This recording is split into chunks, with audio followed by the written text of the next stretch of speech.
Countries must combine efforts to prevent a greater danger, the spread of nuclear weapons. His interview is up next.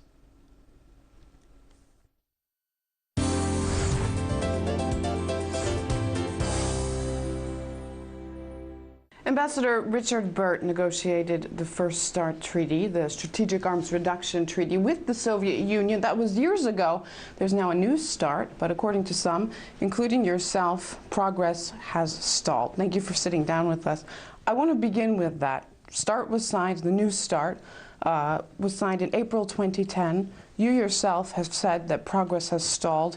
How much does U.S. plans to install missile defense there and Russia's opposition to it have to do with that? Well, I think it's a factor. I mean, there are a number of reasons that I think the process has slowed down. I mean, this has been a political year, obviously.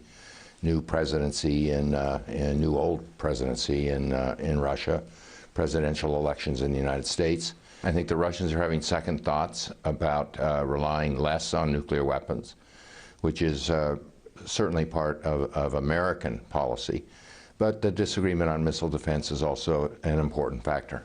Russia specifically has said of late, especially, that it's concerned about new modifications of SM-3 Inceptor missiles, which I understand are believed or are fast enough to shoot down Russian missiles in ascent. So to the Russian, despite elections and despite how important national security platform is for the Russian people and for elections, it seems like it's really up there for the Kremlin, despite the change that we're about to see. I don't think it's very helpful to talk about all these technical intricacies. I think there is a real technical difference over the capabilities, not of the existing system that NATO is planning to deploy over the next 2 or 3 years. We're really talking about a system that might be deployed after 2020. And it's not even clear, given the fact that the U.S. is going to have to reduce its defense budget simply to meet its fiscal problems at home, whether that new system will ever be deployed. So I think there's time for the United States, Russia, and others to sit down and talk about these issues. Why do you think the U.S. has failed to convince Russia that, one, the missile defense system would not be directed against them, and two, why can't they give them those guarantees? Well, I think that's a very good question, and I think it's because not only Russia but the United States are still locked into this bilateral, bipolar Cold War mentality, and it's a problem. Both the United States and Russia have had trouble adjusting to a new multipolar world and dealing with a new range of threats. The problem of nuclear weapons today isn't that the United States is going to attack Russia or Russia is going to attack the United States. The problem with nuclear weapons today is the spread of nuclear weapons, in particular to unstable countries, say, for example, Pakistan, or even that nuclear weapons could fall into the hands of terrorists. And this is a problem where the United States and Russia should work together, rather than looking backwards in the rearview mirror. I'd like to talk a bit about President-elect Vladimir Putin. Obviously, coming back to the Kremlin, he has experience with this issue. He's openly criticized it and says that it undermines really the trust between the two countries. How do you see him coming back to the Kremlin, playing into to both Russia's foreign policy in that sense and into the disarmament progress? Well, like I think almost everybody else, I don't have the slightest idea.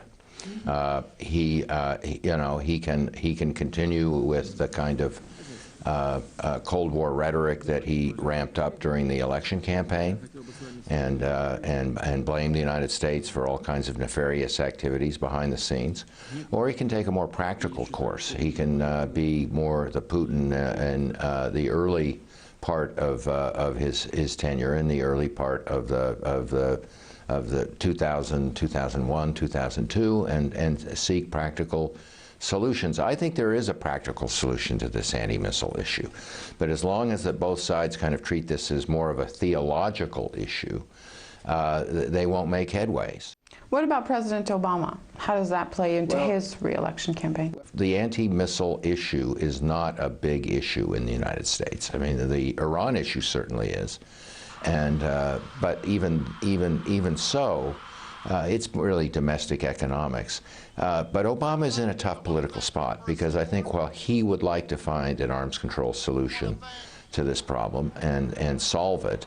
He already backed away from the Bush plan to deploy these more capable missiles in Poland and the radar in the Czech Republic.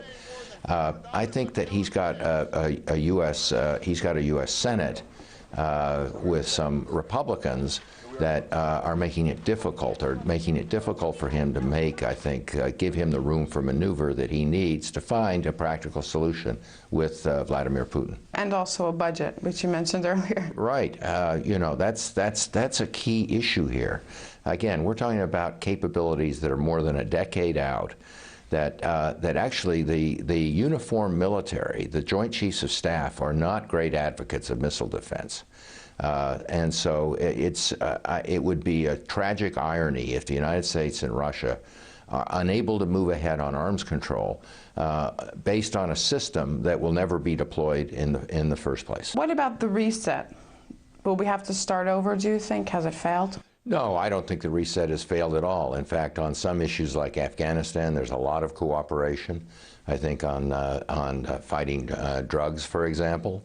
I even think in areas like Syria, where 2 or 3 weeks ago there was a lot of angry rhetoric about the two sides' positions. I think even on Syria, the two sides are becoming a little more pragmatic and moving towards each other. So there are a lot of strategic reasons for the United States and Russia to work together. In particular, you know, there are two big countries that face big problems, challenges, both domestic and international. And on most of those issues, I think they're similarly aligned. You mentioned earlier that for Americans and in an election year, missile defense is not a big issue, but Iran is. Why? What's the threat? Well, you got to remember that in the United States, we've been at war in the Middle East for over 10 years. There's concern also, of course, that Iran, if it had nuclear weapons, could threaten Israel, who's seen as an important ally. And there's also the threat that if Iran acquired nuclear weapons, other countries, in the region, like Turkey or Egypt, might also acquire nuclear weapons. So it's the overall instability with the Arab awakening, the nuclearization of Iran, and the United States' involvement in that region, which is a matter of concern. A lot of critics, though, would say that, one, there's not any proof that Iran has a nuclear weapon or is developing a nuclear weapon, and also that there's a risk of repeating weapons of mass destruction mistake made with Iraq, which, like you said, left. Yeah, it was, and it wasn't just a mistake. I mean, I think that clearly, in retrospect, the information to suggest that Iraq was building a nuclear weapon was a flaw. But no, I mean, the problem with Iran, no one is claiming now that I'm aware of that they have a nuclear weapon. The question is how close are they to a nuclear weapon? And I think people honestly disagree on that question. But I think there's a general agreement, including agreement between Moscow and Washington, that if Iran were to acquire a nuclear weapons capability, that would not be a stabilizing development for the region. You can disagree on what the consequences might be and how serious they would be, but nobody would, I think, like to live in a crowded or live in or near a crowded nuclear region where Iran, maybe Egypt, maybe Turkey, Israel already possesses a nuclear weapons capability. That is not a very happy future. What do you say to critics who say, why can Israel have nuclear weapons and Iran not? They're both in the region. It's not a question of saying Israel can have nuclear weapons and Iran not. It's a question of doing what we would like to do, which is move towards GlobalZero. And under GlobalZero, Israel wouldn't have nuclear weapons either. I happen to think that a nuclear weapons-free zone, which would include both Israel and Iran, where neither country would have nuclear weapons, would be much better than the current situation. You mentioned earlier rhetoric building around Iran and media reports suggesting that Israel may in fact strike Iran. Of course, it's all speculation. No one can guess what will happen. But if that was to happen and the infrastructure in Iran was destroyed, would that lessen the threat somehow? Well, I'm not sure the Israelis could actually destroy the Iranian nuclear infrastructure. It's very dispersed. Some of it is hardened, some of it's underground. So they might be able to set it back, but I don't think they could destroy it. And the consequences would be very unpredictable. I would assume that the Iranians would retaliate in one way or another, and the prospects for a regional conflict would grow. So it would be a very destabilizing step in my view. I'm not a proponent of an Israeli strike against Iran. Russia and the U.S. have very different approaches to Iran. Is there any way that they could possibly work together to move forward on it? It started to happen back with six parties talks, but they stalled again.